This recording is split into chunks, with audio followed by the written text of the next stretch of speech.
अस्सलाम वालेकुम। मेरा नाम मुश्तबा है और आज की इस वीडियो में हम कवर करेंगे आइडियोलॉजिकल बेसिस ऑफ पाकिस्तान का थर्ड जो था हमारा जो रह गया था basis of ideology of Pakistan और प्रिंसिपल ऑफ डेमोक्रेसी इन इस्लाम। और वीडियो लेट हो गई इसके लिए सॉरी, क्योंकि मेरे को डेटा कलेक्शन में थोड़ा टाइम लग गया। तो चलें शुरू करते हैं। सबसे पहले मैं आपको बता देता हूँ बेसिस का मतलब क्या होता है। बेसिस का मतलब होता है बुनियाद। इसका मतलब क्या होता है? बुनियाद। बुनियाद किसकी? Basis of ideology of Pakistan माने पाकिस्तान की बुनियाद। अब पहली लाइन में अगर आप पढ़ें the basis of ideology of Pakistan is Islam, कि जो इस्लाम है वो पाकिस्तानी आइडियोलॉजी की बेस है। अब इस्लाम की बेस क्या? हमने पहली वीडियो में पढ़ा था जो इस्लाम की टीचिंग्स होती हैं वो कहलाती हैं क्या? वो जो इस्लाम की जो टीचिंग्स होती हैं वो कहलाती हैं इस्लामिक आइडियोलॉजी। अब इस्लामिक चूँकि इस्लाम जो है वो बराबर है इस्लामिक आइडियोलॉजी के, क्योंकि उसके टीचिंग्स वही हैं, तो जो इस्लामिक आइडियोलॉजी है वो बराबर है आइडियोलॉजी ऑफ पाकिस्तान के। इस तरह से समझें कि जो आइडियोलॉजी ऑफ इस्लामिक आइडियोलॉजी है उसकी बेसिस क्या है, मतलब उसकी बुनियाद क्या है? इस्लाम। और इस्लामिक आइडियोलॉजी की बुनियादें जो हैं वो किसकी बुनियादें हैं? आइडियोलॉजी ऑफ पाकिस्तान की। मतलब जो पहला जो इस्लाम की बुनियादें हैं वही आइडियोलॉजी ऑफ पाकिस्तान की बुनियादें हैं। ये बात समझ आ गई? ठीक है। अब जो इस्लाम की बुनियाद है ना उनको हम कहते हैं अरकान। हमने बचपन से पढ़ा 5 अरकान होते हैं। अरकान की जो अगर अरकान रुकुन की जमा है, ठीक है। अब इस्लाम का जो पहला रुकुन है ना वही आइडियोलॉजी ऑफ पाकिस्तान की बुनियाद होना चाहिए, क्योंकि दोनों की बुनियादें सेम है, ठीक है ना। क्योंकि दोनों जो उसकी बेसिस है कि ना तो बुनियादी भी सेम होंगी। उसकी पहली बुनियाद क्या है? तो उसकी पहली बुनियाद क्या है? वो है तौहीद, ठीक है। उसकी पहली बुनियाद क्या? तौहीद। अब तौहीद क्या होती है इसको डिफ़ाइन करते हैं। तौहीद का मतलब होता है पुख्ता यकीन। किस पर? पुख्ता यकीन होना चाहिए आपका अल्लाह पर, उसके नबियों पर, उसके अंबिया कराम पर, मलाइका पर, आसमानी किताबों पर और यौम आखिरत पर। इसको हम बचपन से सुनते आ रहे हैं कि ईमान मुफस्सिल और ईमान मुजम्मल, ठीक है। ईमान मुफस्सिल में हम पढ़ते हैं मैं ईमान लाया अल्लाह पर, उसके रसूलों पर, उसके मलाइका पर और फ़रिश्तों पर, उसकी कुतुब व मसाइफ़ पर, आसमानी किताबें और मसाइफ़ों पर और यौम आखिरत पे। यही सेम कॉन्सेप्ट हमें मिल जाता है कुरान पाक की सूरह बकरा की आयत नंबर 177 में। इसमें अल्लाह ताला फरमाता है, उसका मफ़हूम बता रहा हूँ, कुछ यूँ है कि नेकी यही नहीं कि तुम मशरिक़ व मगरिब को किबला रुख समझ के उन्हें अपना किबला रुख ये नेकी यही नहीं कि तुम मशरिक़ व मगरिब को किबला समझ के उनकी तरफ रुख कर लो, बल्कि नेकी ये है कि आप ईमान लाएं अल्लाह पर, उसके रसूल पर, उसके मलाइका पर यानी फ़रिश्तों पर, उसकी किताब व मसाइफ़ पर और यौम आखिरत पर, ठीक है। अब ये जो सारी चीज़ें वो क्या कहलाती है? वो कहलाते हैं तौहीद। ये था इस्लाम का पहला बुनियादी रुकन जिसे हम कहते हैं तौहीद। कुरान पाक, ये जो जितनी भी हमें बात पता चली है वो किससे पता चली? कुरान पाक से, ठीक है। अब कुरान पाक नाजिल हुआ है हमारे आखिरी नबी सल्लल्लाहु अलैहि वसल्लम पर। हुज़ूर सल्लल्लाहु अलैहि वसल्लम पे कितने साल के अरसे में? 22 से 23, तकरीबन 22 से 23 साल के। बुक में 23 साल लिखा है, मगर यहाँ पे ऑलमोस्ट जो ना 22 से 23 साल। आपकी जो पुरानी जो वो है इस्लामियात की जो बुक है उसमें 22 ईयर्स लिखा हुआ है, मगर यहाँ पर जो ना 23 लिखा, मतलब बहुत सारी जगह तज़ाद है, ठीक है। तो यानी आप यहाँ पर ऑलमोस्ट का वर्ड ऐड कर लीजिएगा, ठीक है। ऑलमोस्ट का वर्ड, ठीक है। अब यहाँ पर सोशल डीलिंग्स, अब पहले मैं बता देता हूँ सोशल डीलिंग्स। जैसे कि मैंने आपको बताया जो इस्लामी बुनियाद है वही आइडियोलॉजी ऑफ पाकिस्तान की बुनियाद। अब सोशल डीलिंग इस्लाम में कहाँ से आ गई? ठीक है, यहाँ पर लिखा हुआ है ना, आप देख सकते हैं कि जो म्यूचुअल डीलिंग्स और interaction occupy an important place in social system, justice equality constitute the social system of Islam. तो यहाँ पर ये बात ऐसे क्यों कर रहे हैं? हमने पढ़ा इस्लाम के 5 अरकान हैं। कलमा तैयबा, अब कलमा तैयबा में तौहीद और रिसालत आ जाती है। तौहीद मैं आपको बता चुका हूँ क्या है। रिसालत कहते हैं हुज़ूर सल्लल्लाहु अलैहि वसल्लम के आखिरी नबी होने को, मतलब उनके बाद कोई नया नबी नहीं आएगा। आप सल्लल्लाहु अलैहि वसल्लम आखिरी नबी है, उनके बाद कोई नबी नहीं आएगा। इसे हम कितने अकीदा ख़त्म नबूवत या अकीदा रिसालत, ठीक है। तो ये मैं आपको बता चुका हूँ। नमाज, कलमा तैयबा, नमाज, रोज़ा, ज़कात। अब जो आखिरी है ना वो है हज। बैतुल्लाह का तवाफ़ करने को कहते हैं हज, यानी खाना काबा के ये तवाफ़ करने को कहते हैं हज, ठीक है। ये क्या है? एक आलमगिरी इबादत। आलमगिरी का मतलब क्या होता है? जिसमें यूनिटी हो, इत्तेहाद हो, हारमनी हो, सब एक जगह इकट्ठा। आप हज के मौके पे देखते हैं कि अरबी भी आते हैं, अजमी भी आते हैं, इंग्लिश बोलने वाला भी आता है, उर्दू बोलने वाला भी हज करता है। अरबी भी करता है, चाइनीज़ भी करता है, काला भी करता है, गोरा भी करता है, फ़कीर भी करता है, अमीर भी करता है। अब वो आजकल पैसों की वजह से मतलब वहाँ पे हर तरह का बंदा करता है, मिडिल क्लास भी कर सकता है, अपर क्लास, कोई वो नहीं है। हज के लिए बस आपने, और सारे एक ही लिबास में होते हैं। किस लिबास में होते हैं? एहराम, जो सफ़ेद कलर का कपड़ा होता है हम इसको क्या कहते हैं? एहराम, ठीक है। तो इससे हमें क्या मिलता है? सबक मिलता है हमें यूनिटी का। यूनिटी का सबक हमें किसने दिया? इस्लाम ने दिया। तो जो इस्लामी बुनियाद है वो किसकी बुनियादें हैं? पाकिस्तानी आइडियोलॉजी की बुनियाद। इसलिए सोशल डीलिंग्स ऐड है किसमें? इस आइडियोलॉजी ऑफ पाकिस्तान में। तो इस सोशल डीलिंग से हमें मिलती है यूनाइटी, और यही तो इस्लाम की सबक है कि यूनिटी। जब तक यूनिटी नहीं होगी आप कोई भी काम मतलब जब तक आप अपनी नेशन को यूनाइट नहीं करेंगे तो आप कुछ भी नहीं कर सकते, आप तरक्की नहीं कर सकते। तो अगर आप में यूनिटी होगी तो यहाँ पर कोई भी डिस्क्रिमिनेशन कहते हैं फ़र्क को नहीं होगा, और कोई भी जात पात छूत छात में कोई फ़र्क नहीं होगा, ठीक है ना। तो जब ये नहीं होगा तो एक कौम हो जाएगी यूनाइट, और यही हमारी जो है ना इसके बुनियाद हैं। अब हम आगे बढ़ते हैं थोड़ा। प्रिंसिपल ऑफ डेमोक्रेसी इन इस्लाम। अब मैं थोड़ा डेमोक्रेसी को डिफ़ाइन करूँगा कि ये जो डेमोक्रेसी है अब ये किस बला का नाम है, ठीक है। चलें बताते हैं आपको डेमोक्रेसी की डेफिनेशन। डेमोक्रेसी शक्ल है, is a form of government in which rulers of the nation are elected by the choice of people। ठीक है, कि डेमोक्रेसी वो होती है जिसमें लोग इंतखाब करें किसका? रूलर का। ये कहलाती है डेमोक्रेसी। डेमोक्रेसी की दो टाइप्स होती हैं, एक होती है डायरेक्ट डेमोक्रेसी, एक होती है रिप्रेजेंटेटिव डेमोक्रेसी, ठीक है। डायरेक्ट में क्या होता है, आपके पास कोई भी रिप्रेजेंटेटिव नहीं होता, बस डायरेक्ट वोटिंग होती है, भाई ये करना नहीं करना, हर चीज़ पे वोटिंग होगी। अब ये तरीका काफ़ी लेंदी हो जाता है, इसलिए लोग इसको अवॉइड करते हैं ज़्यादा। तो कौन सा चलता है? Representative democracy. यही इस्लाम में भी यही होता है। ये यहाँ पे आप पहली लाइन में देख सकते हैं कि मॉडर्न डेमोक्रेसीज इस तरीके को यूज़ करती हैं। अब इसमें होता क्या है भाई, ये नेशन है, उसमें से कोई काबिल शख्स रिप्रेजेंटेटिव बनता है, ठीक है ना, वो बन जाता है रिप्रेजेंटेटिव, ठीक है। वो आपके बिहाफ पर आगे बोलेगा, आपकी क्या ज़रूरियात हैं, आपको कोई भी, बस आप उसको अपने मसले बताएं, हल वो करेंगे, ठीक है ना। तो उसके लिए काउंसल्स वगैरह, पार्लियामेंट, ये वो सब बनानी पड़ती हैं, ठीक है ना। तो ये रिप्रेजेंटेटिव का काम है, आप इससे फारिग हुआ, बस आप अपनी मसलियत, आप इनको अपना वोट देंगे, ये आपका मसला सॉल्व करेंगे। डायरेक्ट में क्या होता है, आप हर चीज़ का वोट करें, भाई ये सही है गलत है, उसमें कोई कुछ बात कर रहा, मतलब काफ़ी मुश्किल सा हो जाता है। रिप्रेजेंटेटिव में ये आसानी होती है। अब हम ये बात समझ आ गए कि डेमोक्रेसी उसकी टाइप्स क्या होती हैं। अब ये प्रिंसिपल और इस्लाम का मतलब क्या है, यहाँ पर एक ये लाइन पहली पढ़ी है, तो आपको थोड़ा ये बोलेंगे ये क्या लाइन लिखी हुई है, the concept of democracy in Islam is different from one prevailing in rest of the world. कि जो डेमोक्रेसी इन इस्लाम है वो चेंज है, जो दुनिया में डेमोक्रेसी चलती है। अब ऐसा क्यों बोला जा रहा है, तो उसको चले मैं आपको समझाता हूँ। आ जाए, हमने क्या किया, जो दुनिया में जो डेमोक्रेसी चलती है हमने उसको नाम दे दिया ग्लोबल डेमोक्रेसी। वैसे नाम मैंने दिए हैं, ये वैसे कोई मतलब ऐसे जनरली ये नाम रखे नहीं आते, मैंने आपको समझाने के लिए नाम दिए हैं। और जो डेमोक्रेसी इस्लाम में चलती है वो हमने उसका नाम दे दिया इस्लामिक डेमोक्रेसी। दुनिया किसने बनाई? अल्लाह ताला ने। इस वर्ड का मतलब होता है खुद मुख्तारी। तो खुद मुख्तारी भी किसकी होगी? अल्लाह ताला की। अल्लाह जो फरमाएगा उस पर हमें क्या करना है? अमल करना है।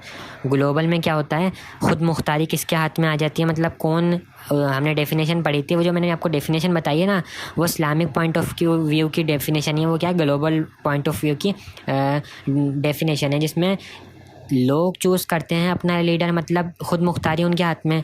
अब लोग भी दो तरीके के होते हैं, एक होता है वो बंदा जो कि पढ़ा लिखा है, ठीक है, एक होता है एजुकेटेड, एक है जो जनरल बंदे होते हैं, मतलब आवाम के बंदे जो होते हैं, ठीक है। जनरल बंदे जो होते हैं वो, इसका वोट कभी भी इसके बराबर नहीं होगा। अब ऐसा मैं क्यों कह रहा हूँ, ये जो बात जानता है ना वो ये नहीं जानता। एक एग्जांपल देता हूँ, किसी मुल्क में मिसाल के तौर पे एक मुल्क है, वहाँ पे जो है ना एक मसला आया भाई, रॉबरी। क्या रॉबरी को लीगलाइज कर दिया जाए या नहीं करा जाए?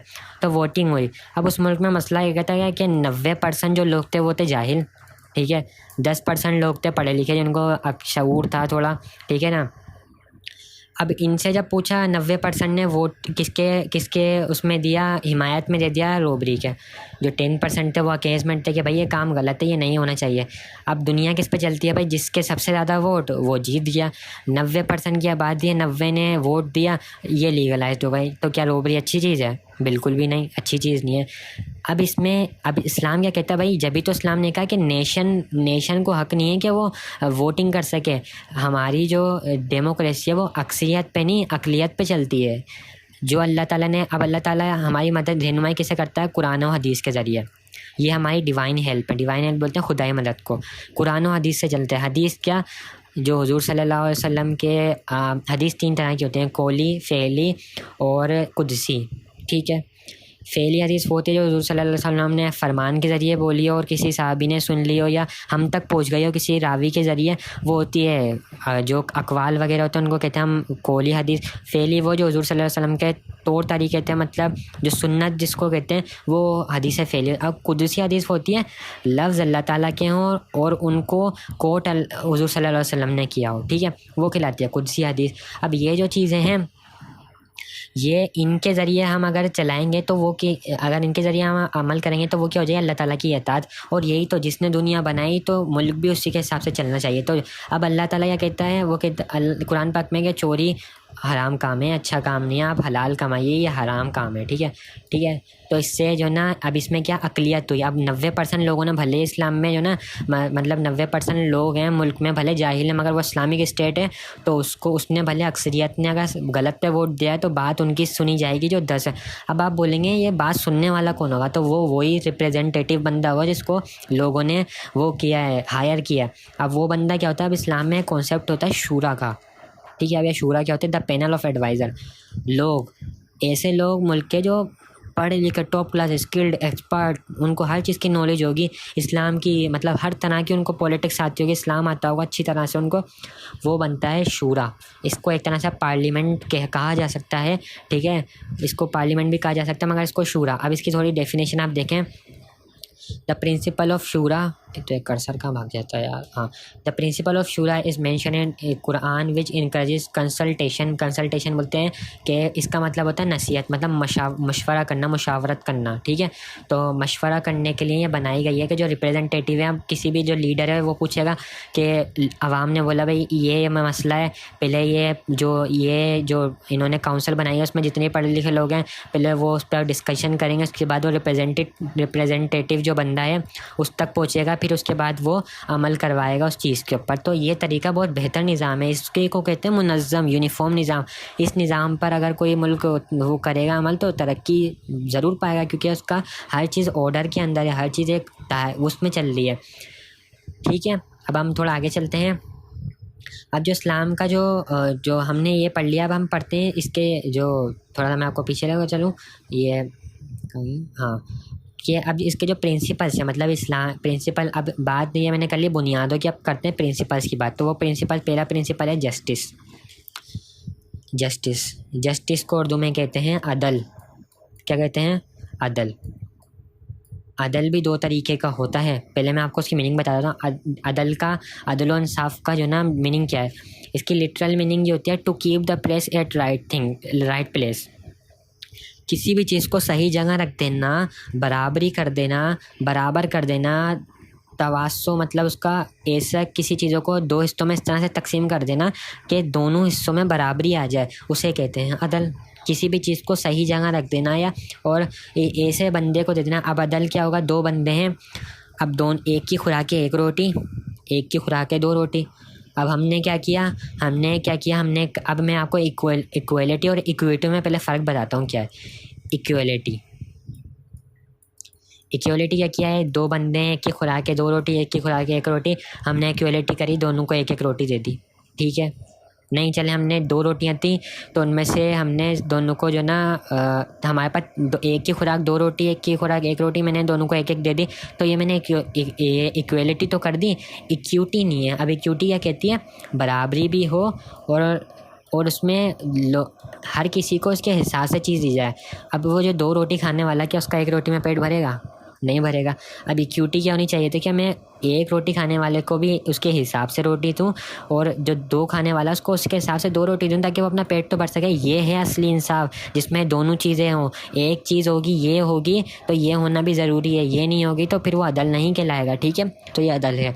अब अदल की दो किस्में होती हैं, एक होता है, कहाँ चला गया, एक होता है अदल इनफरादी इनफरादी क्या बोलते हैं, जो इंसान के मतलब अपनी ज़िंदगी के जो काम होते हैं उसमें जो है ना अदल करना है, इसको हम मियाना रवि भी कहते हैं। क्या कहते हैं हम? मियाना रवि, एक इस्लामिक टर्म है मियाना रवि, जिसको बोलते हैं बैलेंस। तो वो अदल इंसाफ है। मियाना रवि को हम अदल इंसाफ भी कहते हैं। तो अदल इंसाफ इनफरादी जो है वो उसको मियाना रवि भी कहते हैं। कितने का सब यार, कहाँ जा रहा? हाँ, ये क्या है? मियाना रवि। मियाना रवि क्या? हर चीज़ आपकी बैलेंस में होना चाहिए। मतलब आपके अब वो कि इनफरादी मतलब होता है पर्सनल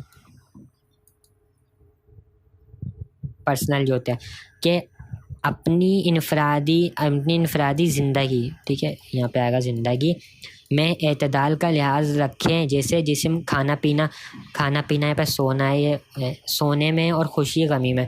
अब ज़्यादा खा लेंगे तो ये भी बुरी बात है, ये भी नहीं होना चाहिए। लिमिट में खाएं, लिमिट में पिएं, लिमिट में गम हो, यानी ज़्यादा शौक ना मनाएं। लिमिट में सेहत के लिए ख़राब होता है, और ज़्यादा हंसेंगे तो लोग आपको पागल कहेंगे। लिमिट में रहें, और ना हंसेंगे तो फिर आप बोलेंगे तो मुँह ऐसे ही बना देता। तो हर चीज़ लिमिट में अच्छी लगती है, तो उसको क्या कहते हैं? मियाना रवि कहते हैं उसको। हर चीज़ एतदाल में। अदल इज्तिमाई क्या होता है? मुआशरे के अफराद में एतदाल, यानी सबको हुकूक उसके राइट हासिल हो। अगर पर्सन नंबर 1 को हासिल है तो पर्सन बी को भी उतने इक्वलिटी भी होनी चाहिए और इक्विटी भी होनी चाहिए साथ के साथ। इक्वलिटी, अब वही बात आ गई, मैंने ये समझा चुका हूँ। Islam is a torch bearer of equality. अच्छा, इक्वलिटी के साथ इक्विटी होना चाहिए, दोनों चीज़ें मैं समझा चुका हूँ। तो इसका तो हो चुका है, ठीक है।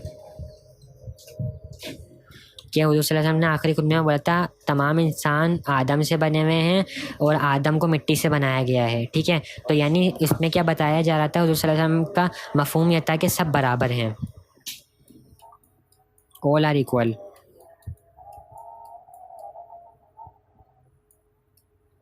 ऑल आर इक्वल, ठीक है। तो हमें यहाँ लास्ट जो है ना खुतबे में भी है, सिर्फ जो पाइटी होती है, तकवा होती है, वो जो है ना बताती है कि क्या अफजल है और क्या नीचा है। कि पाइटी है जो सुपीरियरिटी बताती है कि कौन अफजल है और कौन बरतर है, ठीक है। अब आगे चलते हैं हम थोड़ा, कि ना काले को किसी पे फोकस हासिल है, ना गोरे को। हमें लास्ट सरमन में हमने वो पढ़ी थी बात, ठीक है ना। ये लास्ट सरमन है कि ना काले को किसी गोरे पे फोकस हासिल है, ना गोरे को काले पे, ना अजमी को अरबी पे, ना अरबी को अजमी में।